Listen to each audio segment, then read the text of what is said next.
Halo, saya Fesven. Thank you very much for watching this video. Teman-teman semua, thank you bahwa kamu masih setia untuk melihat apa yang saya luncurkan. Semoga bermanfaat buat kalian yang sedang belajar dan bisa memudahkan Anda memahami bagaimana lakukan analisa untuk pergerakan harga di saham. Oke. Kalau kita lihat bersama-sama, IHSG saat ini tuh bergerak naik cukup tinggi dalam beberapa waktu terakhir, terutama minggu kemarin gitu ya.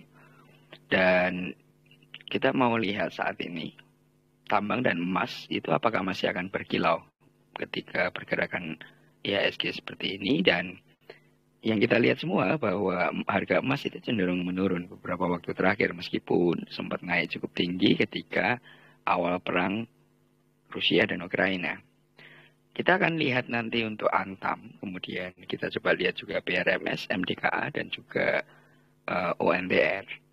Nah sebelumnya saya pengen ingetin teman-teman semua buat yang mau belajar untuk analisa, tetapi dengan metode yang private, artinya hanya berdua dan fokus, Anda bisa chat ke saya di Telegram @Fesven. Kemudian kalau Anda pengen baca-baca buku, ada 3 buku yang saya luncurkan di Google Play Book, itu yang paling banyak dicari orang. Anda bisa ketik Fesven, kemudian nanti akan bukunya muncul.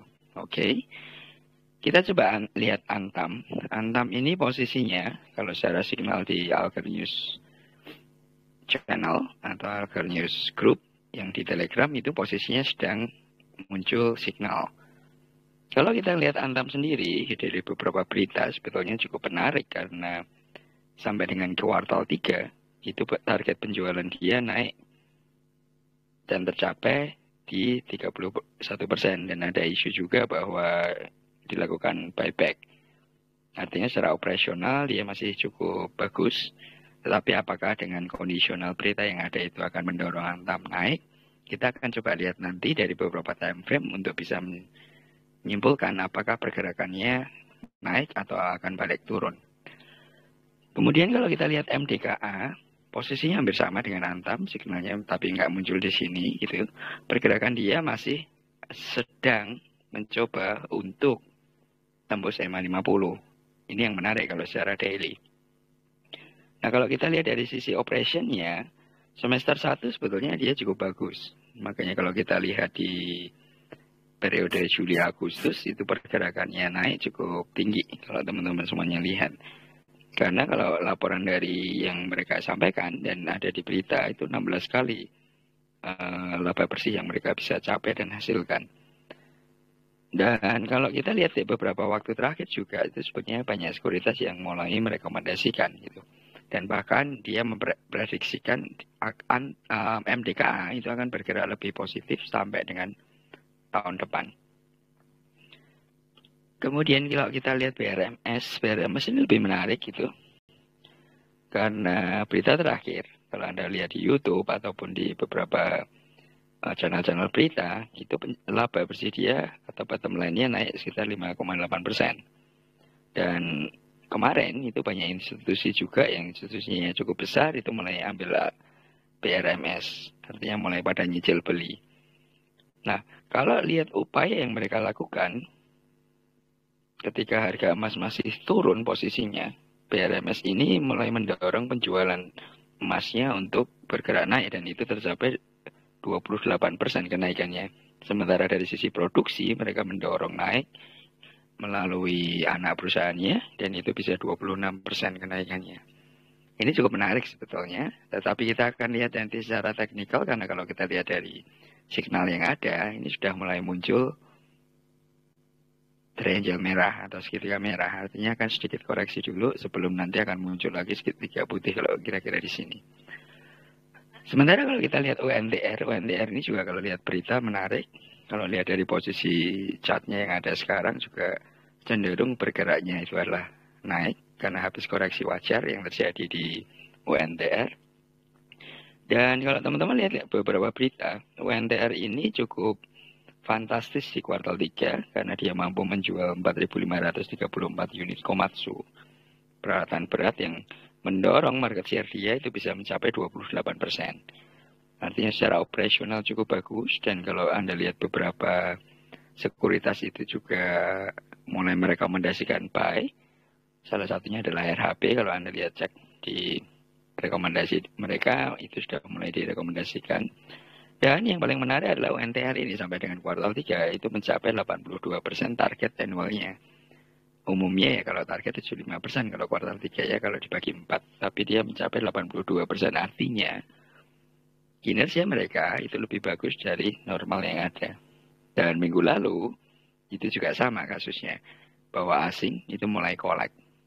Saya tahu bahwa teman-teman suka juga untuk melihat analisa, kalau asing beli dia akan naik. It's okay, tetapi kita akan coba lihat dari sisi technical analysisnya, dan kita coba akan lihat dari beberapa time frame. Oke, kita akan coba lihat dulu.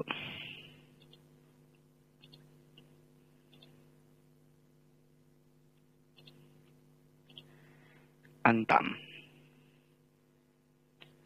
Oke, ini adalah chartnya Antam daily. Kalau kita lihat Antam, itu berarti Rebo, Kamis, Jumat, itu posisinya bergerak naik. Tapi di Jumat agak sedikit turun. Situasionalnya adalah itu. Dia baru bergerak untuk mendorong upper pollingan ke atas. Biasanya kalau seperti ini nggak bisa langsung, karena dia harus membentuk uppernya itu melengkung gitu ya. Nah, kalau lihat seperti ini, cenderung minggu depan itu akan bergerak naik. Tetapi untuk memastikan minggu depan bergerak naik atau enggak, mari kita lihat dari sisi weekly. Kenapa kita mesti lihat weekly? Karena lebih mudah untuk melihat rentang ke depannya. Kalau kita hanya lihat daily, biasanya sih masih ada fix karena 5 hari kalau secara weekly. Kalau kita lihat weekly-nya, cenderung itu masih agak sedikit sideways kalau seperti ini polanya, teman-teman.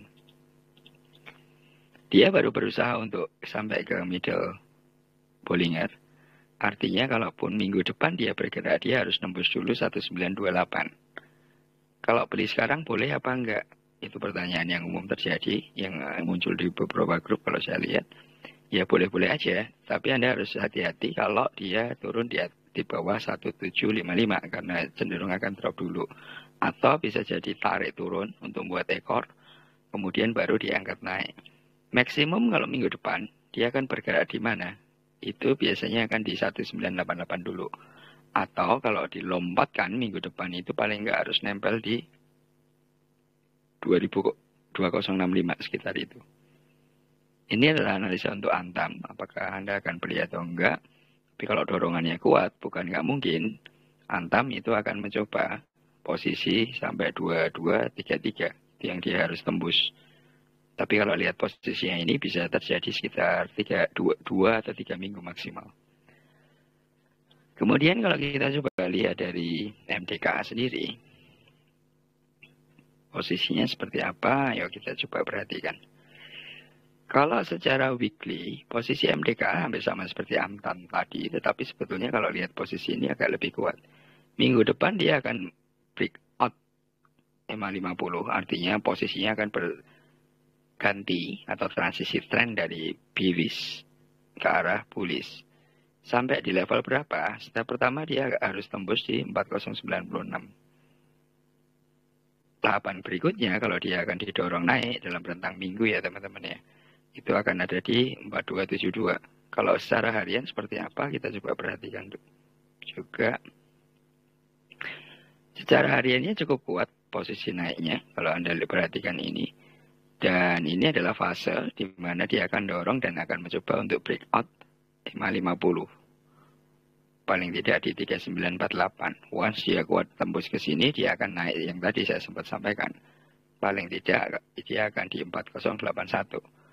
Kalau Anda mulai beli, mesti di mana? Ini adalah resikonya kalau Anda berani secara persentase. Tapi kalau Anda nggak berani secara persentase loss, ya paling nggak Anda taruh di sini. 3741 atau di bawahnya, 3735 atau di bawahnya sedikit. Jadi kalau drop, paling enggak Anda nggak ikut drop. Tapi jangan juga kecewa ketika pembentukan ekor seperti ini. Biasanya drop dulu baru ditarik ke arah atas. Oke, dan kita coba lihat BRMS.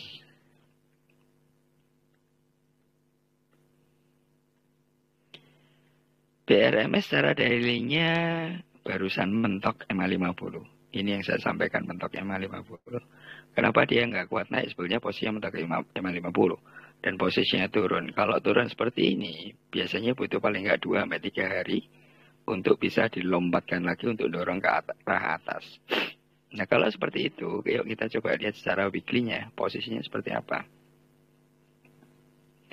Kalau posisi weekly-nya, minggu depan itu akan terjadi pertarungan lagi untuk tembus EMA 50 weekly. Ataupun kalau dia sideways, berarti middle ini akan ke bawah. Once middle ini ke bawah, berarti harga itu akan posisinya jadi langsung automatically bullish. Itu sebabnya kalau teman-teman sempat kadang lihat beberapa saham itu hanya sideways, itu sebetulnya terkait juga dengan indikator. Nah, kalau estimasi saya dengan mencoba melihat MACD yang ada, cenderung sih minggu depan dalam rentang 2-3 minggu ke depan, itu harga masih akan cenderung bergerak naik. Ke level mana? Step pertama adalah ke sini dulu. Kalau dia break 205, berarti dia akan mencoba ke arah 230-an. Paling tinggi kalau dia betul bergerak, misalkan dalam rentang sampai dengan Desember di mana? Ya di sini. Kalau dia sempat tinggi banget ya paling nggak sampai 301. Cukup besar teman-teman karena ini posisinya 173. Kalau dia bergerak ke 206 aja sudah cukup tinggi. Apalagi kalau dia mampu bergerak di 241, Anda bisa hitung persentasenya. Oke, dan kita lihat yang terakhir adalah UNTR.